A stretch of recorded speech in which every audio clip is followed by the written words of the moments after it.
Hello everyone, it's me, Nancy Finch, doing Tea with Nan. And today I've got a lovely pink cup. Dream it, believe it, achieve it. I like positive words on a Monday. It's beautiful. The weather is lovely, it's just calm outside and the sun is trying to shine through. I hope some of you are here for Tea with Nan and you get yourself a nice cuppa. I've got the cat on my lap. It's very peaceful. So I thought I'd be on here just to talk about a few things about how my talks can help you. So if anybody is listening, just put your name up and I'll say hi, because I like that on a Monday. We all get together here and drink tea and coffee and just, it's like having a little meeting really, isn't it? So I'm kind of waiting for someone to come on to say hi. Otherwise, I'm quite used to talking to myself. Oh man, hello darling, you're the first one on today. Hello, gorgeous. I hope you're okay. Hope you're feeling better. And I hope you've got your voice back. I remember your post. So, yeah, beautiful singer. So, yeah, I hope you're feeling good. I hope you're having a good Monday so far. I love Mondays. Happy Monday to you. And as I say, I'm relaxing with a cat on my lap at the moment. So, yeah, so today we're kind of, I don't know, last week, I don't know if you managed to do any homework or thinking about how you could use the talks, but I've done a recent talk and that was all really basically about boat with no hull. So, oh, you've got your voice back. Good, man. I'm glad you have. Yeah, we need our voices, don't we? So, yeah, boat with no hull was a talk I did and I released it on Saturday. Hi, Jane. Lovely to see you, darling. Give yourself a big hug from me. Yeah, I'm talking about the talk I did last week, Boat with No Hull. Now, that was all really, if you missed it, you can go back and listen to it. But it was all really about how when you're worried about someone, you're a bit like a boat. And, oh, hi, Emma. Nice to see you. A boat with like no hole in it. This is you, okay? And the other boat is someone you love and care about, and they've got a hole in their boat and they're sinking, okay? Hi, Ellen. I knew you'd be on here today. I just had a feeling you might be. I'm really glad you're here. So I want to talk to you later at some point. But yeah, so I'm sending you a big hug and stay in the moment, everybody. Hello, thanks for tagging me, Mand. Oh, that's lovely, Emma. Oh, that's so sweet. I feel very validated. Give yourself a Monday hug. Yeah, so basically, Boat with No Hull meant if you want to go and listen to it. And Faye, lovely Faye. Hello, lovely. A big hug to you too.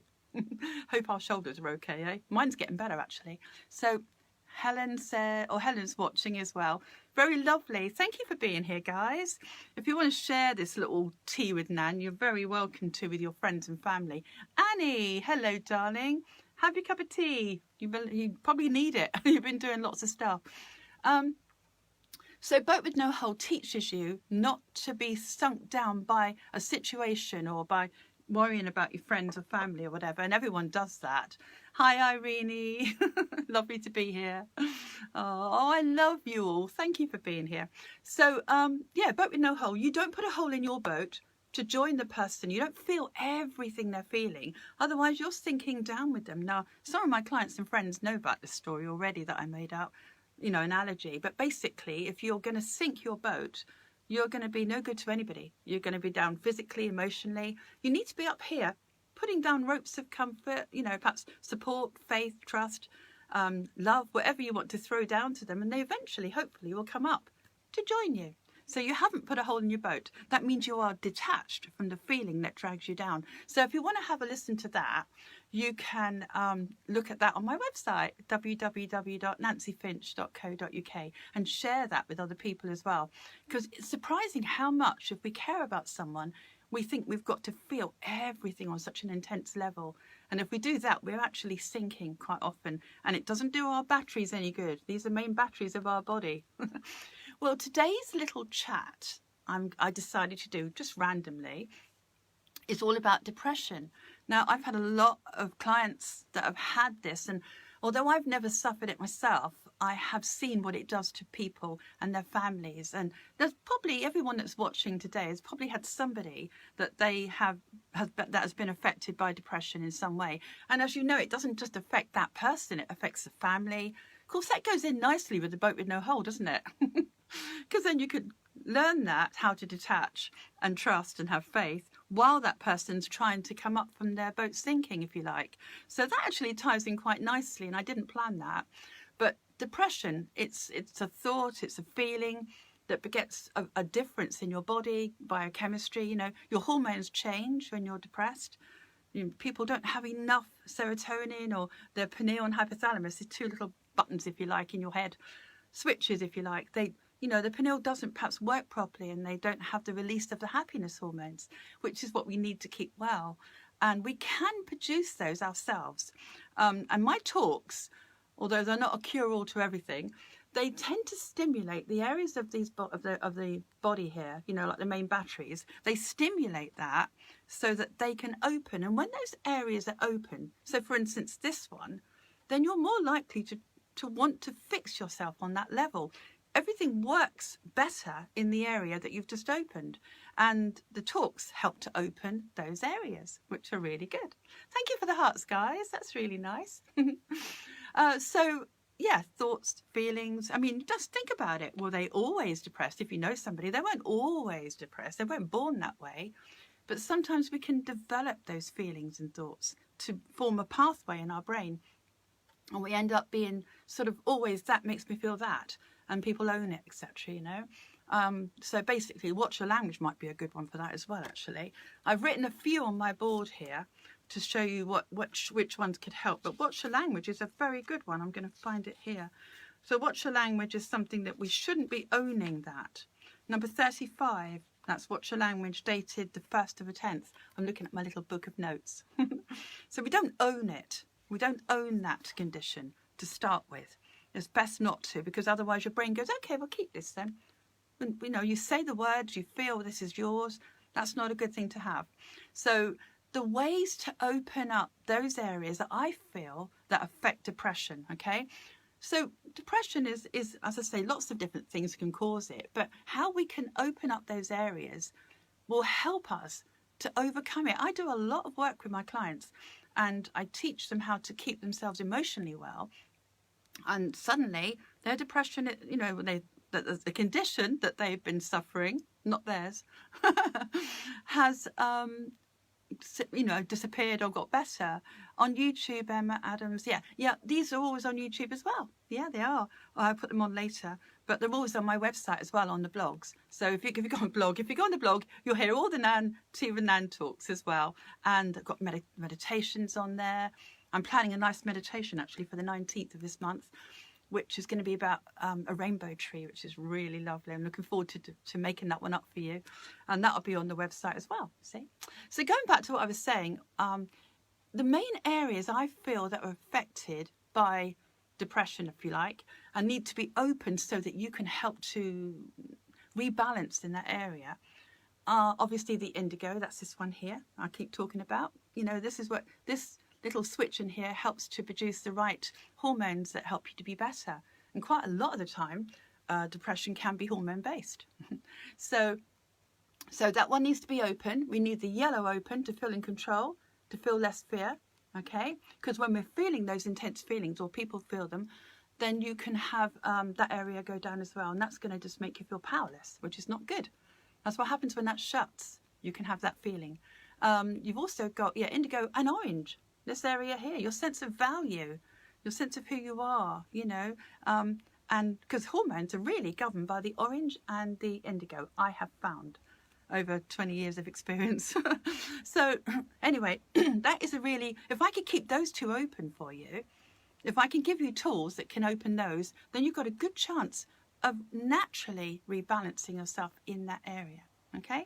So I'm going to list a few of the talks I feel that would be good for you. Oh, hi, whoever's just put that lovely cuddle up there. That's lovely. So you can get pen and paper if you want, or you can just rewind this and take notes and have your cup of tea ready at the same time. It's supposed to be all casual today, and it's, you know, just take time out for yourself.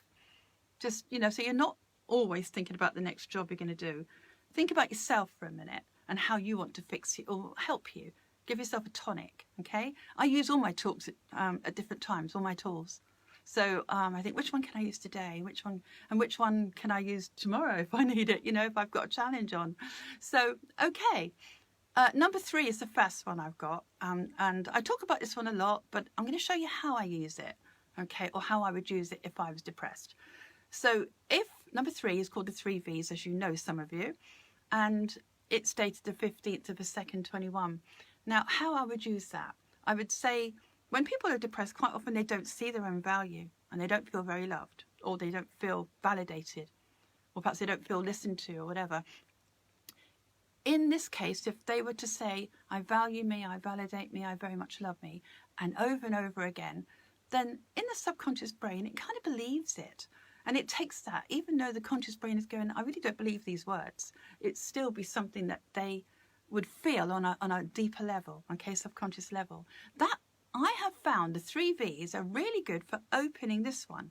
It just happens naturally. This one, and as I say, the orange area, the sacral here, that naturally opens when you say the 3 V's. So what you're doing there is you're kind of naturally balancing the hormones. When this is open, that is a very good one for the hormones. One of my favourites, actually. And another one for the hormones is number 6, and that's called sticks. That is where we stop criticising ourselves. When you have that kind of value, because you're not doing something anymore, you're doing something in action. You're stopping yourself from criticising yourself, having a go at yourself and saying, I don't know, I'm to blame for that. This is all my fault. I could have done this better. All of those criticisms you have towards yourself are not good for you. And they shut down those 2 areas, the indigo and the orange. So you mustn't do that to yourself, because that only reinforces it as well. So sticks are really good for helping to give you value, and the value opens those chakras as well. You see how it all goes together. You can use them independently, or you can use them like a chain. You can link them all together. You can say, I'll do this one today, and that one goes with that one, and I'll try that. So a lot of people like doing that. So we've got sticks, dated the 8th of the 3rd, 21. And then we've got number 15, dear body. Now, how would I use that? That is where you are saying to your body, my body and I are best friends and we work well together. And you think, well, what does well mean? So for someone who is depressed, you could use that exercise as I release happy hormones, okay? You could have it like that. You could say, right, dear body, I want you to release happy hormones, and I want to feel better, and you give it instruction. So, but first of all, you have to be friends with your body. So you have to pretend you're friends if you're not. And then you tell your body, which is, by the way, your mind as well. Of course, it's all connected. So if you say, dear body, my body and I are best friends and we work well together. Dear body, I'd like you to take away the depression and give me happiness hormones and put me straight, put me balanced again. Give me back my happiness. You could say that to yourself. And your body is then going to believe you. You can word it any way you like. I've just made those up. But I would do that if it was me. I would say, dear body, I want you to. And to understand that better, go to the talk and think about what words you would use to change that. You might say, dear body, I want to come off those depression tablets by this time. It's always about instruction and detail. And then you thank it, and it's gratitude to your body as well. So in a way, it's kind of giving yourself a nice relationship with your body, which is what you need to have to fix it. So that's another nice one you can do. Number 19 talk is be your own cake. That's nice too. Well, you might just want to give yourself a hug. What are you not getting on the outside of you? That might be some of the reason why some people are depressed anyway. Remembering over the cliff, same as the hole in the boat, says Annie. Oh, that's lovely, darling. That's really good. Yeah, over the cliff is good as well. That's for detachment. Yeah, that's very good. And it's about leaving a void so that the universe and by the law of attraction, it can fill it with love, you know. And the hole in the boat is very good. I'm glad you're using that, because it doesn't serve us to worry. Worry only begets more worry in lots of ways, and it doesn't help you or them. You need to give a different vibe out. You need to have more trust and faith, and that boat with no hole, the boat with no hole, is very good for you. Okay, so where are we? We've got dear body, as I say, be your own cake. Yes. So what aren't you getting? Some people are depressed because they're alone, or they haven't got anyone to give them a hug, or buy them flowers, or cook them a meal, or whatever. this kind of teaches you to cook your own meal and to give yourself a hug. And when you're doing that, it's kind of like hugging your inner child, it's like treating yourself and being really gentle with yourself. Irene says, I find the bucket works well. Yes, it does. Yeah, that's really good for worry as well. That makes you giggle at the same time. Yeah, so thank you, man. That's really good. So yeah, be your own cake. How would you treat yourself? How would you like to be treated? And then kind of, as much as you can, give that to yourself. So it might be that you value you, or you spend time doing something that you really love doing. And those things are going to produce the right hormones to help open those areas, like I keep saying. And now I've found a lot of people who start to be their own cake, that means that you are the source of your own happiness, tend to invite lots more care from other people. So ironically, by the law of attraction, you're going to attract what it is that probably caused that problem in the first place. If someone is depressed from being alone, then they're not going to have that. If they keep giving it to themselves, ironically, everyone will give it as well. They have abundance of that care, which is what would be really lovely for them, wouldn't it? So it's like, the reason why I put it that way is that a cake is like you're trying to be your own source of happiness, and people outside of you, relationships, are the icing on the cake. So if the icing falls off or goes away, or whatever reason you don't have the icing, you've still got your cake. You're not going to be hungry. You've still got your cake. Quite a lot of the time, people invest in other people. They want them to be the source of their happiness, their food, if you like, their food, their emotional food. And so basically, you've got to be your own cake, so that isn't too much pressure on the other people as well. But it also makes not just independence, but it gives you a stronger sense of value. And it's really good. So when you give yourself a hug and give yourself that treat and make yourself that meal and give yourself that time and treat you a little bit better, then you are naturally going to help your body, your hormones, and depression does tend to fade away a lot. And a lot of the time for my clients, as soon as they start focusing on their needs, they do get better. The next one I'm going to suggest is number 11, and that's about dreams. Now, I've only just added these two this morning because I wrote this little note yesterday. But I've added 2 in today because it dawned on me this morning that when people are depressed, quite often they don't sleep well, they have nightmares, they have thoughts that have been going round and round in their head all day, and they just want to release from that because otherwise it's reinforcing a heavy feeling, like a dream hangover, as I like to say. If you had a bad dream, quite often you have this heavy feeling, and what was that about? And what was that about? Whatever. I have very wacky dreams, and you don't know what's going on under the surface. Hi, Royce. Nice that you're here. Thank you for joining us. I hope you got a cup of tea or coffee and relaxing. So if you've missed some of it, you can always catch up. Rewind it. Right. So yeah, dreams. So dreams are really important. If we listen to not what they're about, it's not really what they're about. You can catch this one on the 12th of the 4th, 21. That's number 11.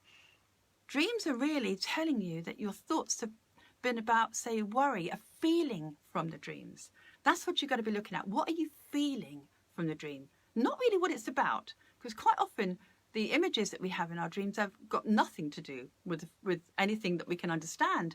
So they're just random images to put a feeling to. So if you can, someone's recommending Leanne. Hi. So if you can understand that feeling, I was feeling fear, or I needed to protect somebody, or I was feeling pressure, then you can, what I want you to do is actually just release yourself from that feeling. So in that talk, I talk about how you can kind of blow it out. Just release it. Take every bit of feeling and blow it out of your body before you start your day.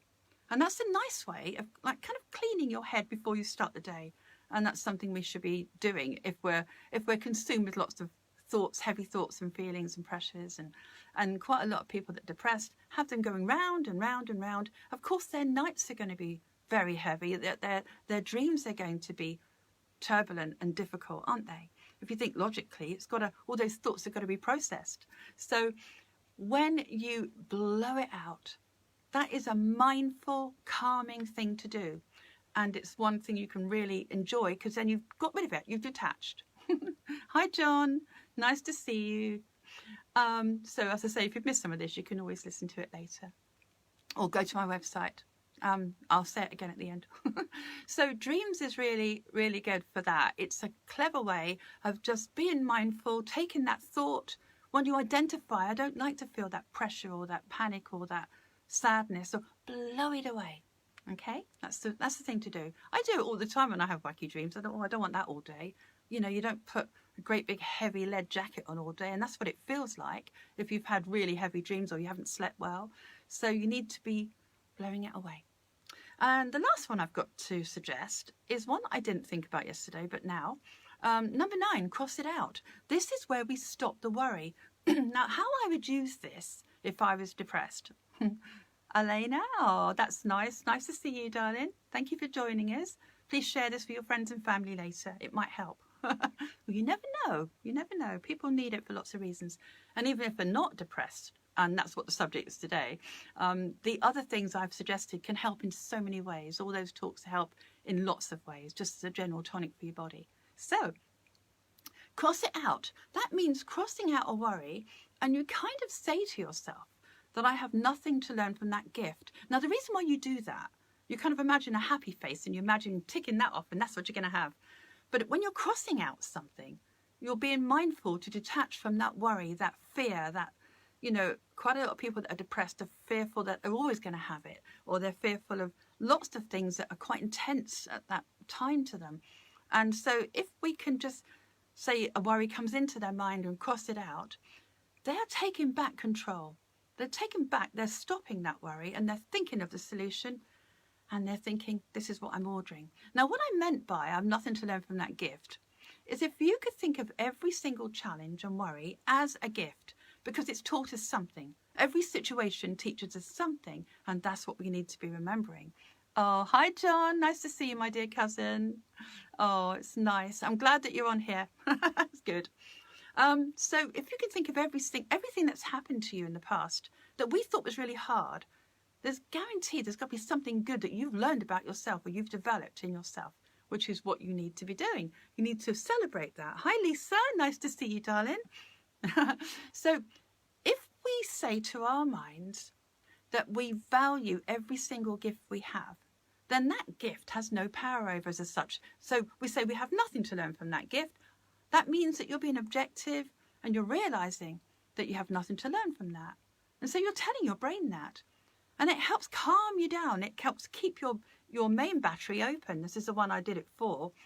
And it worked with me because I used to be the world's worst worrier. And it works by the law of attraction as well, because the more you stop worrying, the less worry is in your head, is in your life.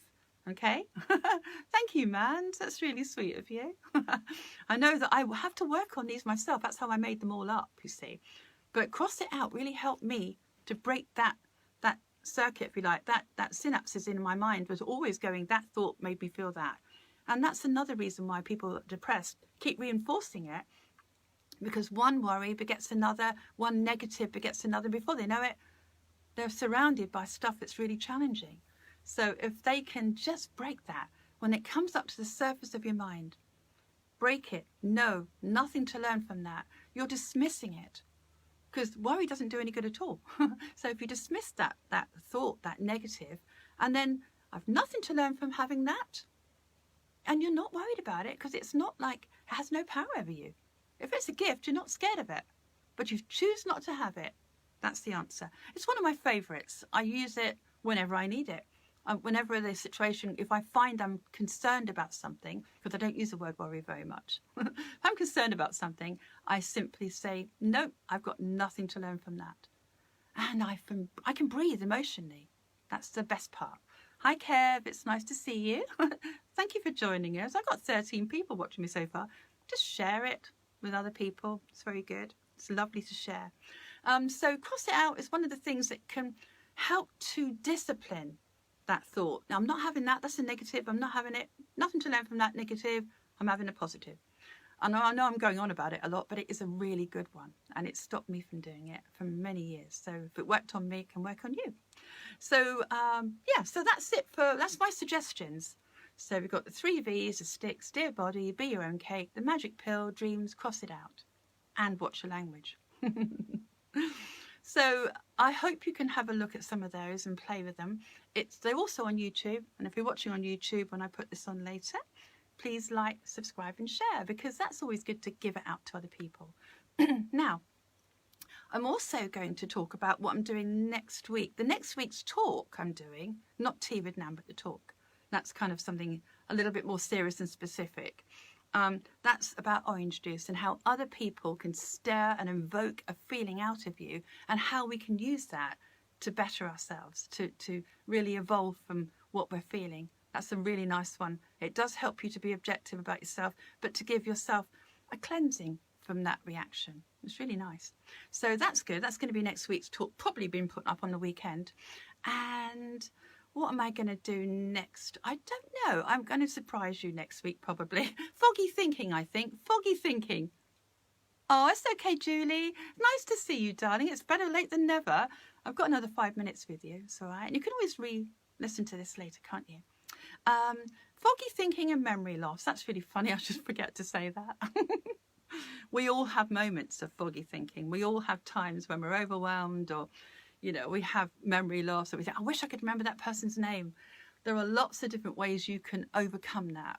And I have found ways, on my talks I've done so far, I have found some of those talks are really, some of those tools, if you like, to open that up, to really stretch that so we can trust ourselves again and no longer be foggy. If we're foggy thinking, then this one and this one and this one is shut. All three of those are shut, and it's cotton wool in there.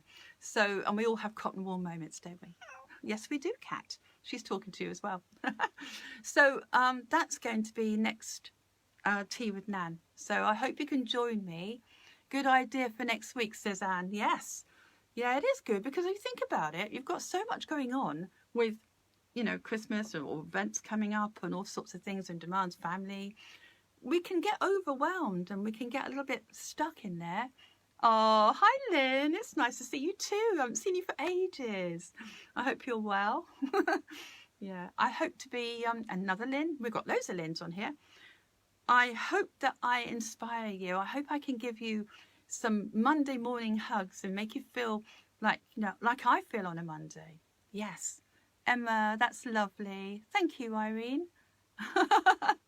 Oh, that's really cute. I'm listening to what Irene says. I'll reply to you always later. I always give you a little heart, which means I really appreciate you. Thank you. Thank you, Lynn. So, right. Foggy thinking, memory loss next week, and orange juice talk.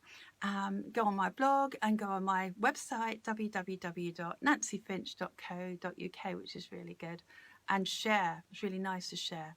And I'm also meant to tell you, because my spirit guy said, don't forget to tell them. I'm also doing, because Christmas is coming up, you might want to give someone some of my positive energy, which is really good. I do really nice little vouchers. I do upside down. I do vouchers for one-to-one treatments and online. I do a lot online. I can still really help people online. So if you want any of these, I can always send them to you. We can arrange that. Contact me, message me, and I will arrange that with you, because that makes a nice gift for somebody. What better gift can you give them, eh? And also, my little soul affirmations book. I don't know if that's backwards on here. But anyway, this is a little book of affirmations that are basically colour-coded. You can see the colours there. I'm not doing that very well. There you go. See all those colours. Basically, they're colour-coded for each area of the body, which is nice. There's 10 affirmations for each, and they have been on for sale for some time now. I am still going to carry on writing my other book, The Choice is Mine, which all these talks are from. But these are just a nice little thing to start you off with thinking positive, and even just holding the book has positive effect on your body's biochemistry. I have checked that out. It will help people one way or the other. So I hope you've enjoyed my little chat. I think I've been about half an hour, and some people have to go back to work and busy lives and all the rest of it. So it's always lovely to be here with you. So I really enjoy this, and I hope you have a chance to play with some of those tools that I've given you, and share this with anyone you think might need it. Because, you know, we need to give people as much as we can. We need to support each other. Oh, thank you, Helen. That's so nice. Thank you, Emma. It's really lovely to be here with you, and I feel very blessed and very honoured. Thank you for listening and validating. Thank you, man. I love flowers. I'm hugging you all on a Monday, and stay positive and keep your emotional balloon high, because that is really important. Don't let anything drag you down. Don't allow it. You know, you're important to other people as well, and you've got to make sure you keep your emotions up here, even if you have to pretend. And browse through some of my talks. I've done 40 of them so far out of 70 that I plan to do. And so have a look at some of them and think, well, that one, I might try that one and see how that works. Because every one of them is positive and every one of them will make you feel better.